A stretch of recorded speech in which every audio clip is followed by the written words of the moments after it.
Hello beautiful people, welcome back to Monica's magic world. ఇవాళ వచ్చేసి మేము బీబీ నగర్ కి దగ్గరలో ఉన్న లింగ బసవేశ్వర స్వామి టెంపుల్ కి అయితే వచ్చేసామన్నమాట. మన బంజారాస్ కి చాలా ఫేమస్ టెంపుల్ అండ్ చాలా పవర్ఫుల్ గాడ్ కూడా. ఈ టెంపుల్ లోకి మనకి ఎంటర్ అవ్వగానే పెద్ద శివలింగం అయితే కనిపించేస్తుంది అనమాట. తర్వాత కొంచెం లోపలికి వెళ్ళంగానే ఇక్కడ మనకి గుడి కనిపించేస్తుంది అనమాట. పక్కన మనకి హనుమాన్ టెంపుల్ కూడా ఉంటుంది అండ్ ఇక్కడ చాలా మంది ముడుపులు కూడా కడుతూ ఉంటారు.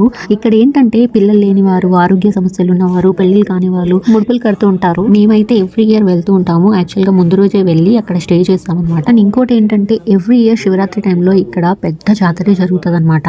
బట్ ఇవాళ ఏంటంటే మార్నింగ్ వెళ్ళాము. మార్నింగ్ వెళ్ళేసి ఇక్కడ దర్శనం చేసుకున్నాము. అండ్ ఫస్ట్ అయితే ఇక్కడ హోమ పూజ చేస్తారు. హోమం పూజ జరిగిన తర్వాత అర్దాస్ చేస్తారనమాట మన పేరు మీద. అండ్ ఇక్కడ ఈ టెంపుల్ అయితే చాలా పవర్ఫుల్ టెంపుల్ అని అయితే చెప్తారు. మెయిన్ గా బంజారాస్ అయితే చాలా బాగా నమ్ముతారనమాట.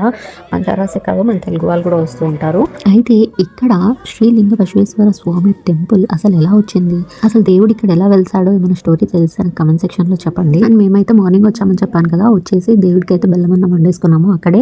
అండ్ దేవుడికి అయితే సమర్పించేసి దర్శనం చేసేసుకొని పక్కనే ఉన్న హనుమాన్ టెంపుల్ కూడా దర్శనం చేసేసుకున్నాము. అండ్ అక్కడే వండుకొని తినేసి రిటర్న్ అయితే అయిపోయామన్నమాట. సో వీడియో నచ్చితే డెఫినెట్ గా లైక్, షేర్, సబ్స్క్రైబ్ చేసుకోండి.